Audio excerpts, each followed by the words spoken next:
lo que yo voy a recomendar, bueno, constituye una lectura yo creo que ideal para estas épocas de confinamiento y cuarentena. Es una novela oceánica de Roberto Bolaño, se llama 2666 y está compuesta de 5 novelas independientes que todas juntas pues constituyen un gran proyecto narrativo.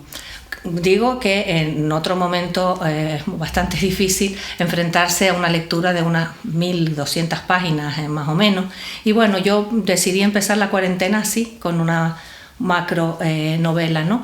Bueno, esta obra en principio tiene ciertos problemas a la hora de ser editada. Se editó póstumamente y en principio Roberto Bolaño lo había concebido como un único proyecto narrativo compuesto por 5 partes.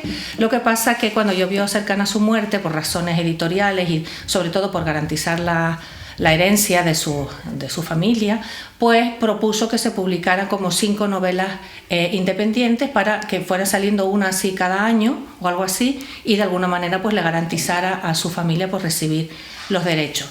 Sin embargo, los editores decidieron traicionar este último deseo y recuperar su idea inicial de concebirla como un proyecto unitario. Entonces, pues al final lo que nosotros tenemos es una macro novela dividida en 5 partes que a su vez pues constituyen cada una de ellas, como digo, una novela independiente pero unida por distintos nexos y sobre todo a partir de un personaje, ¿no?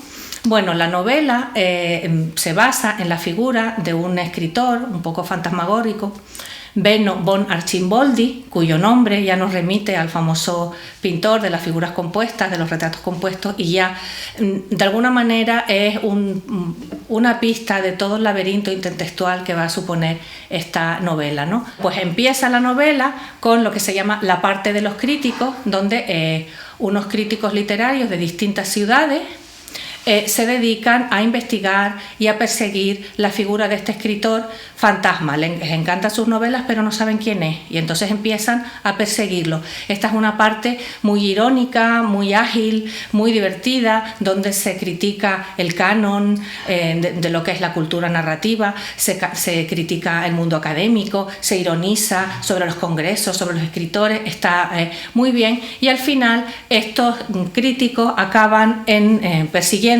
la sombra de este fantasmagórico escritor en Santa Teresa, México. Entonces se interrumpe esta parte y empieza la siguiente, que le llaman la parte de Amalfitano, que es un profesor que se encuentra en la Universidad de Santa Teresa y del que nos cuenta su pasado en Barcelona con una amante que tenía, que al final se recluyó en un manicomio y conoció a un poeta que parece ser panero. Bueno, es una parte también esta segunda, la parte de Amalfitano, pues muy irónica, donde se ridiculiza y se satiriza la sociedad académica mexicana, y ya se empieza a introducir en el que va a ser el escenario fundamental de toda esta novela. Ya la tercera parte sería la parte de Fate, y es un periodista norteamericano que tiene que ir también a Santa Teresa a cubrir unos combates de boxeo y que acaba vinculándose con la hija de Amalfitano, con lo cual se vuelve a establecer el nexo entre las novelas. Se entra un poco en el submundo de Santa Teresa y tal, y se incorpora un tema durísimo que va a formar el nudo narrativo de la siguiente parte, que es la parte de los crímenes. Entonces se empieza a hablar de una realidad durísima, crudísima, que son los asesinatos de mujeres en Santa Teresa, en México, ¿no? Entonces aquí cambia el estilo irónico que habíamos visto en las primeras partes, lleno de referencias metaliterarias, culturales, etcétera, etcétera. Se vuelve aséptico, se vuelve duro, se vuelve muy crudo, y se denuncia este tema tan sangrante en la sociedad mexicana. Y aquí Santa Teresa ya no aparece retratada en el mundo académico, sino en una lacerante y horrible realidad social. Esta es la parte más extensa de la novela y la más dura también, ¿no?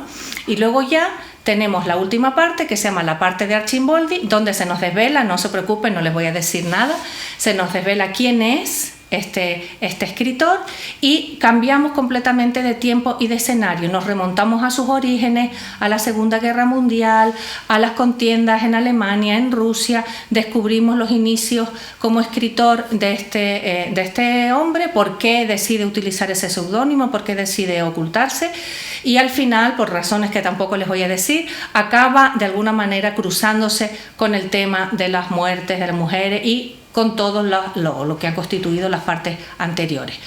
Bueno, ya solamente por lo que les estoy contando han visto que esto es una novela, pues eso. Él ya la llamaba una novela río, yo creo que es una novela océano, ¿no? Porque nos lleva por muchísimas partes, nos coloca un montón de escenarios diferentes, estilos, les digo, a veces utiliza referencias intertextuales, guiños a obras, a poetas, a películas, a cuadros, etc. Luego utiliza otro estilo más aséptico, más crítico, más duro. Incluso llega a introducirnos en lo que sueñan los personajes, en lo que piensan, en lo que desean. Entonces, bueno, es un proyecto narrativo fascinante. Incluso en un momento de esta novela se habla de las novelas breves y entonces uno de los personajes dice que las novelas breves son como una lucha de esgrima, pero que una novela grande, a lo Dostoyevsky, a lo Tolstoy, en fin, es ahí un verdadero combate que establece el escritor con la palabra, ¿no? Y la otra recomendación que les quiero hacer no es tan densa, es mucho más ligerita. Es un blog que se llama Un poema cada día, creado hace años, no fue por esta cuarentena ni muchísimo menos, por una gran profesional y que tengo suerte de contar entre mis amigas, que es Nieves Blanco, en un instituto que trabaja en secundaria, en educación secundaria, y ha estado en distintos centros, en Móstoles, en Alcorcón, acompañada por su también amigo mío, su compañero y también amigo mío, Juan Antonio Cardete, y han creado este blog maravilloso que se llama Un poema cada día y que yo les recomiendo visitar. Fíjense que en la descripción del blog ellos dicen, aquí está el poema diario que utilizamos para ir fortaleciendo la inteligencia y la sensibilidad de nuestros alumnos. Si alguien encuentra un bálsamo o un revulsivo en esta diaria medicina, bienvenido sea. Bueno, pues ahora todos estamos necesitados de bálsamos, estamos necesitados de eso que Lorca llamaba un espacio de belleza en el que nos podamos refugiar.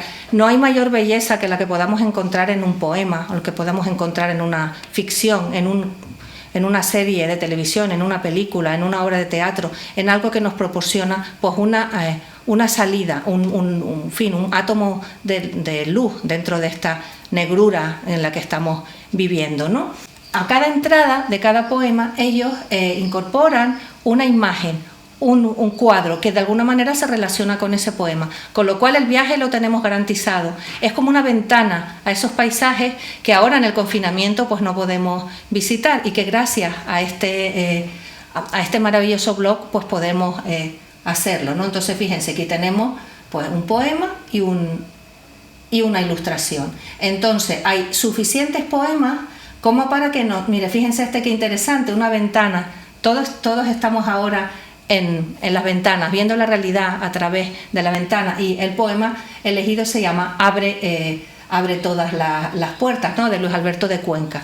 Bueno, pues entonces este proyecto de estos maravillosos profesores surgió hace años y se llamaba Un poema cada día, y entonces ellos querían que su alumnado cada día eligiera un poema antes de empezar la clase. Y bueno, yo les voy a proponer que hagan eso, busquen un poema cada día, un poema que les garantice ese espacio de belleza, ese momento de huida de informaciones, de virus, de muertes, de pandemias, de negros futuros, y bueno, pues dejemos que la poesía, la belleza y en definitiva la vida se cuelen por nuestras puertas.